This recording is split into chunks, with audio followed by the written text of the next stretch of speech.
नमस्कार दोस्तों, स्वागत है आपका हमारे आचार्य जागेंद्र मिश्रा चैनल में।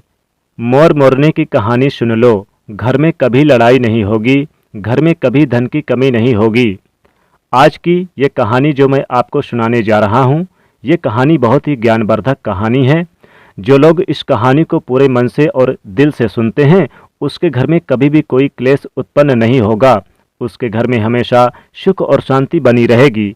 उसके घर में माता लक्ष्मी का सदैव आगमन रहेगा। ये तो आपने सुना ही होगा कि जिसके घर में रोज लड़ाई झगड़े होते हैं, रोज क्लेश होते हैं, उस घर में कभी भी बरकत नहीं होती, उस घर में कभी माता लक्ष्मी का आगमन नहीं होता। और जिसके घर में सुख शांति होती है, उसके घर में सुख समृद्धि का आगमन होता है और माता लक्ष्मी जी का निवास उस घर पर सदा बना रहता है। इस कहानी को सुनने के बाद हमको ये पता चल जाएगा कि हमें घर में लड़ाई झगड़े क्यों नहीं करना चाहिए, और जिसके घर में लड़ाई झगड़े होते हैं वह उन झगड़ों को कैसे रोक सकता है। क्योंकि घर में सुख शांति का होना बहुत ज़रूरी है, क्योंकि जहाँ सुख शांति होता है वहीं माता लक्ष्मी निवास करती हैं। जहाँ क्लेश उत्पन्न होते हैं, लड़ाई झगड़े उत्पन्न होते हैं, वहाँ माता लक्ष्मी जी का वास नहीं होता। वहाँ पर दुख और दरिद्रता गरीबी का निवास होता है। हो सके तो इस कहानी को पूरा सुने। यह कहानी आपके जीवन में वो सारी सीख देगी। यह बहुत ही ज्ञानवर्धक कहानी है, इसे ज़रूर सुने। एक मोर और मोरनी की कहानी। इससे पहले कि आप हमारी कहानी में खो जाएं, चैनल को सब्सक्राइब करके बेल आइकन को प्रेस करना ना भूलें। साथ ही दोस्तों, आप लोगों से एक रिक्वेस्ट है कि वीडियो को लाइक ज़रूर करते चलिएगा और वीडियो को देखने के बाद अपने दोस्तों के बीच इसे ज़्यादा शेयर जरूर कर दीजिएगा। चलिए कहानी शुरू करते हैं। एक जंगल में एक मोर और मोरनी रहते थे। मोर और मोरनी बहुत ही हंसी खुशी से जंगल में रहा करते थे। एक दिन मोरनी मोर से कहती है कि पिया जी, हमें यहाँ से चलना चाहिए, हमें वहाँ चलना चाहिए जहाँ हमारे समाज के लोग रहते हैं। काफ़ी सारे मोर और मोरनी रहते हैं, हमें वहाँ चलना चाहिए। मोर मोरनी से कहता है कि प्रिय, अगर हम वहां चलेंगे तो लड़ाई झगड़े होंगे। हम दोनों इस जंगल में कितना सुकून से रहते हैं, हमें वहां जाने की क्या जरूरत है। लेकिन मोरनी जिद करने लगती है तो मोर भी मान जाता है। मोरनी की जिद करने पर वो दोनों उड़कर एक नगर में आ जाते हैं। उस नगर का राजा पशु पक्षियों की भाषा को आसानी से समझता था। उस राजा ने कराह शास्त्र की पढ़ाई की थी। कराह शास्त्र का मतलब यही होता है कि पशु पक्षियों की भाषाओं को समझ पाना। वह राजा सभी प्रकार के पशु पक्षियों का भाषा तो समझता था, साथ ही उनकी आवाज को भी समझ पाता था और हर जीव जंतु के आवाज को वह बखूबी से समझता भी था कि वह क्या कह रहा है। दोनों मोर और मोरनी उसी नगर में आ जाते हैं। एक दिन की बात है, राजा अपनी रानी से कहता है, हे रानी, मुझे बहुत तगड़ी भूख लगी है, आप मुझे भोजन खिला दीजिए। राजा की रानी 36 प्रकार की भोजन बना करके एक हाथ में पानी का लोटा और दूसरे हाथ में खाना का थाली लेकर राजा के पास पहुंचती है। रानी जैसे ही भोजन की थाली राजा के समक्ष रखती है तो एक चावल का टुकड़ा गिर जाता है। वहीं पे कुछ चींटियां घूम रही थी तो एक चींटी चावल के टुकड़े लेकर वहां से जाने लगती है। राजा बैठा इस घटना को देख रहा था। उस चींटी के पास से तुरंत एक बड़ा चींटा आता है और वह चींटा उस चींटी से कहता है कि प्रिय, यह चावल का टुकड़ा मुझे दे दीजिए और तुम वापस जाओ और उस राजा के थाली से दूसरा चावल का टुकड़ा लेकर आओ। उनकी बातों को राजा पूरी तरह से सुन रहा था, क्योंकि राजा हर जानवर पशु पक्षियों की भाषाओं को समझ सकता था। तो राजा वहीं पर बैठा सुन रहा था कि चींटा चींटी से यह बात कह रहा है। चींटी चींटा से कहती है, नहीं, मैं नहीं जाऊंगी। अगर ये बात राजा को पता चल जाएगी तो राजा मुझे मार देगा। फिर चींटी चींटा से कहता है कि तुम जाओ, राजा को नहीं पता चलेगा। चींटी फिर जाने की कोशिश तो करती है, लेकिन आधे रास्ते से वापस चली आती है और चींटी से कहती है, नहीं, मैं नहीं जाऊंगी। हो सकता है राजा को पता चल जाए, राजा मुझे मार दे। राजा उस दोनों को देख रहा था और ये सारी बातें सुन रहा था। चींटा को इस बात का यानी कि मान हो जाता है कि राजा हमारी बात को समझ रहा है और सुन भी रहा है। चींटा फिर से चींटी से कहता है कि देखो, लगता है राजा हमारी बात को समझ रहा है, राजा ने हमारी बातों को सुन लिया है, इसलिए वह हमें ही देख रहा है। चींटी चींटा से कहती है, अगर राजा ने हमारी बातों को सुन लिया, अगर ये बात राजा किसी और को बताएगा तो उसी समय पत्थर का बन जाएगा। राजा चींटी और चींटी की बात को बखूबी से सुन लेता है और समझ लेता है। राजा इस बात को सुनकर हंसने लगता है। राजा की हंसी आने लगती है। राजा जोर जोर से हंसने लगता है। जैसे ही राजा को हंसी आती है, उधर राजा की रानी रसोई से बाहर आती है और जैसे ही रसोई से बाहर निकलने पर राजा उसे हंसता हुआ दिखाई देता है। रानी राजा को हंसते हुए देखकर सोचने लगती है कि शायद मुझसे कोई गलती हुई है, इसलिए राजा साहब हंस रहे हैं। रानी राजा के पास आती है और कहती है कि हे महाराज, क्या मुझसे कोई भूल हो गई, कोई पाप हुआ, क्या मुझसे कोई गलती हुई कि आप इतने जोरों से हंस रहे हैं? राजा रानी से कहता कि नहीं नहीं, ऐसी कोई बात नहीं है, मुझे बस यूं ही हंसी आ गई। रानी जिद करने लगती है और कहती है कि आपको मुझे बताना ही पड़ेगा, आप क्यों हंस रहे थे? राजा बार बार मना करता है, क्योंकि राजा को पता था, क्योंकि चींटी ने कहा था कि अगर मैंने चींटी वाली बात किसी को बताऊंगा तो मैं पत्थर का हो जाऊंगा, इसलिए राजा रानी को यह बात नहीं बताना चाहता था। लेकिन रानी बार बार जिद करती है और कहती है कि आपको मुझे बताना ही पड़ेगा, आप क्यों हंस रहे थे? अगर आप मुझसे सच्चा प्रेम करते हैं, अगर आप मुझे अपना रानी समझते हैं तो आपको ये बताना ही पड़ेगा, आप क्यों हंस रहे थे? अब राजा बड़ा धर्म संकट में पड़ जाता है। राजा सोचता है कि अगर मैं ये बात रानी को बताता हूं तो मैं पत्थर का बन जाऊंगा, और फिर सोचता कि अगर मैं नहीं बताता तो रानी का विश्वास खत्म हो जाएगा। रानी बहुत ही जिद करने लगती है। कहते हैं कि त्रियाहट और बालहट बहुत तगड़ी होती है, इन दोनों हट से हमेशा बच के रहना चाहिए। रानी के त्रियाहट के सामने राजा को झुकना पड़ता है। रानी के त्रियाहट के सामने राजा को झुकना पड़ा और रानी से कहता है कि ठीक है, अगर मैं ये बात मैं आपको बताऊंगा तो बाद में आपको पछताना पड़ेगा। रानी कहती है कि अभी तो आप कह रहे थे कि कोई बात नहीं है, अभी आप कह रहे हैं कि मुझे पछताना पड़ेगा। रानी कहती है कि जरूर कुछ तगड़ी बात है, और रानी और ज्यादा जिद करने लगती है। तब राजा कहता है कि ठीक है, अगर आप नहीं मान रही तो चलिए मैं किसी जंगल में आपको ये बात बताऊंगा। राजा रानी रथ पर सवार होकर जंगल के लिए निकल पड़ते हैं। जैसे ही वो घनघोर जंगल में पहुंचते हैं, तब राजा सारी बात रानी को सुनाने लगता है। जैसे ही राजा थोड़ी थोड़ी बात रानी को सुनाता है, वैसे वैसे वो धीरे धीरे पत्थर का बनता चला जाता है। जैसे राजा आधी बात रानी को सुनाई, वह आधा पत्थर का हो गया।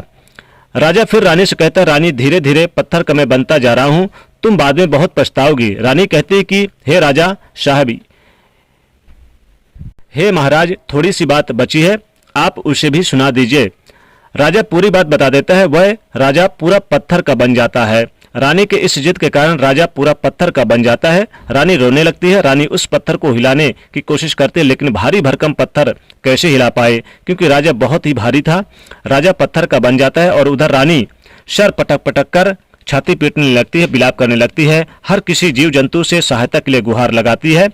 इन सब कहानी को मोर और मोरनी बखूबी से देख रहे थे और आंखों से देख रहे थे। अपनी रानी के विलाप को देखकर मोर मोरनी को दया आ जाती है। मोर मोरनी से कहता कि हे प्रिय, ये होता है त्रियाहट, आपके इसी त्रियाहट की वजह से हम जंगल यानी उस जंगल में कितना खुशी खुशी रह रहे थे, वहां से हम यहाँ चले आए। मोरनी मोर से कहती है कि हे प्रिय, ये रानी बहुत दुखी हो रही है, हो सके तो इसकी सहायता जरूर करनी चाहिए। ये इतना विलाप कर रही है कि इसकी तो ज्यादा सहायता नहीं कर सकते, लेकिन कम से कम इसको धीरज तो दे ही सकते हैं, यानी इसको विश्वास तो दिला ही सकते हैं। यही सोचकर मोर और मोरनी उस रानी के पास जाते हैं और जाकर के रानी से कहते हैं कि रानी साहिबा, जो हुआ सो गलत हुआ, लेकिन जरा आप धीरज रखिए, अपने आप को थोड़ा संभालिए। आपके पीछे पूरा राज्य है,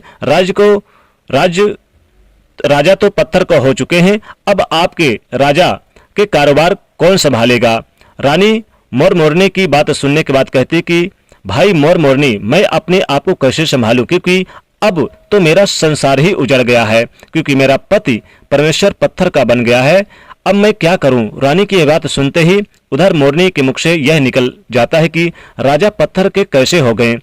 राजा तो इंसान थे, अच्छे भले थे, लेकिन ये पत्थर के कैसे हो गए? रानी वही बात बताने लगती है जो राजा ने चींटी वाली बात रानी को बताई थी। रानी वही बात मोर और मोरनी को बताने लगती है और रानी धीरे धीरे करके पत्थर का बन जाती है और जब रानी पत्थर की हो जाती है और राजा तो पत्थर का पहले ही हो चुका था, जब दोनों पत्थर के हो जाते हैं, उधर मोर मोरनी को चिंता सताने लगती है। उधर मोर और मोरनी बहुत ही दुखी हो जाते हैं। मोर मोरनी को यह चिंता सताने लगती है कि विपत्ति हम पर किसी भी समय आ सकती, क्योंकि राजा भी उसी चींटी वाली बात से पत्थर हो चुका था और रानी भी उसी चींटी वाली बात से पत्थर की बन चुकी है।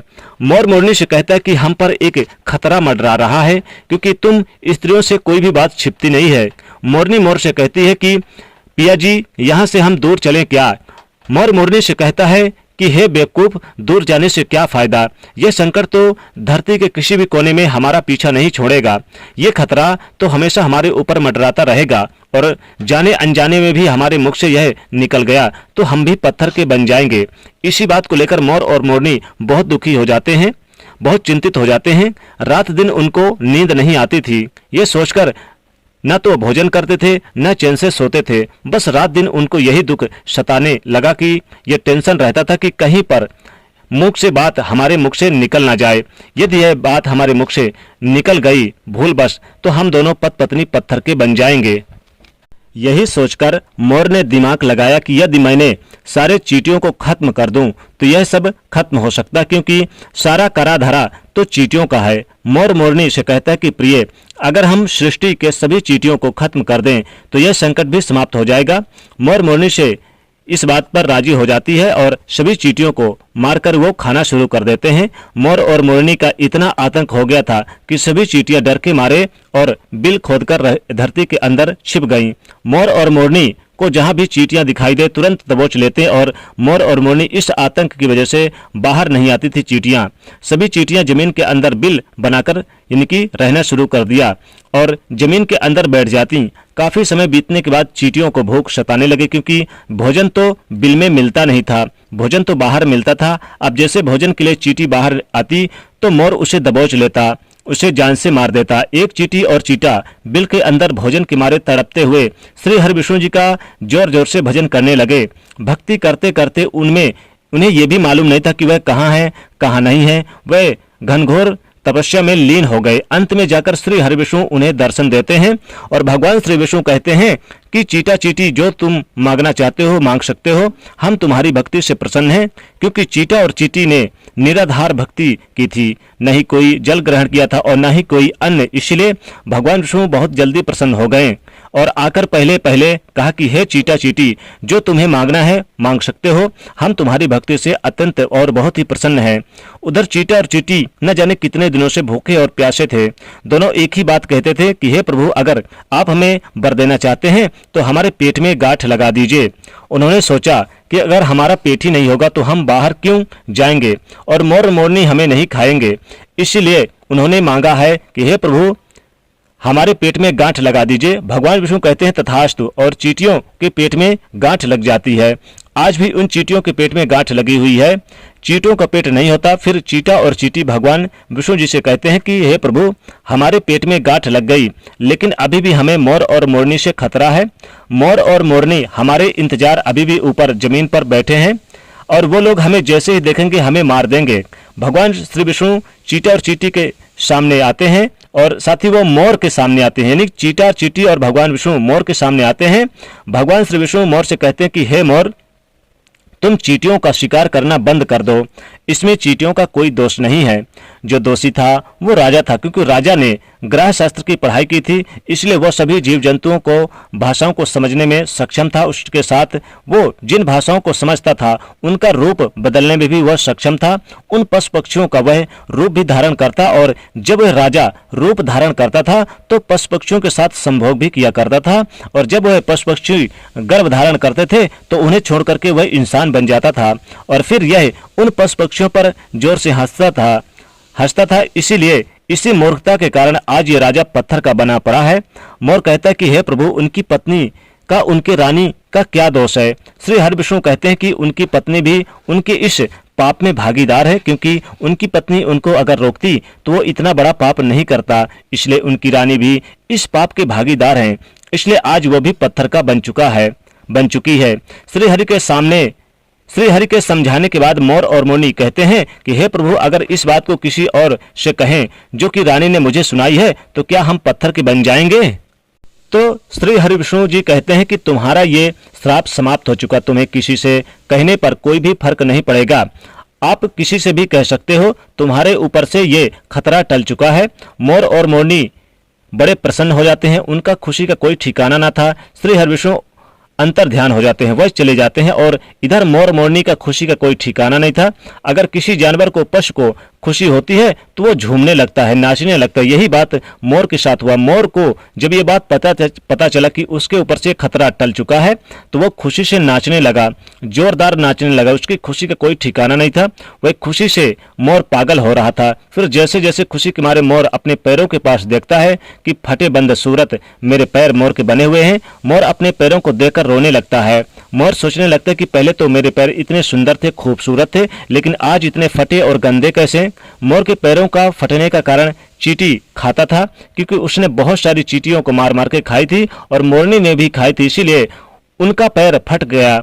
आज भी कोई इंसान अगर चींटी खाता है तो उसके शरीर में छोटे छोटे दाने पड़ जाते हैं, और यदि आप ज्यादा मात्रा में चींटी खाते हैं तो आपका बदन भी फटने लगेगा। सांप जो केचुली क्यों छोड़ता है? क्योंकि सांप चींटियों को खाता है और इसलिए उसका शरीर फटकर उतर जाता है, अलग हो जाते हैं। इसी तरह मोर के पैर भी फट गए थे, वह बदसूरत हो गया था, इसलिए मोर अपने पैरों को देखकर जोर जोर से रोने लगा।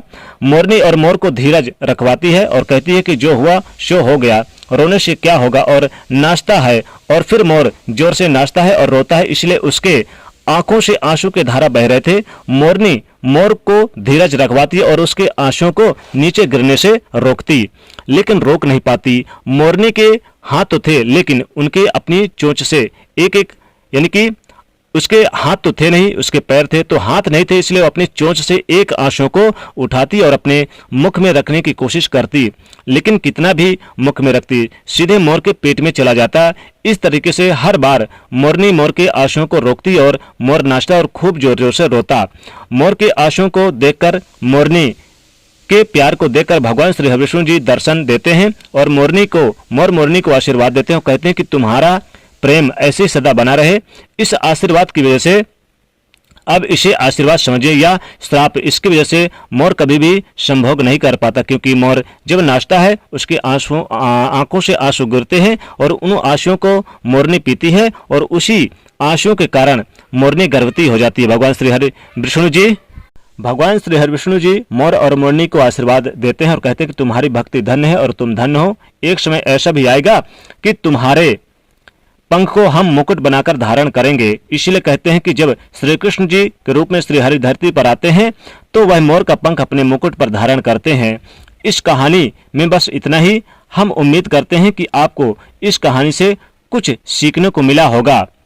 तो दोस्तों, वीडियो को लाइक कर दीजिएगा, शेयर कर दीजिएगा और चैनल को सब्सक्राइब कर लीजिएगा। जय माँ लक्ष्मी।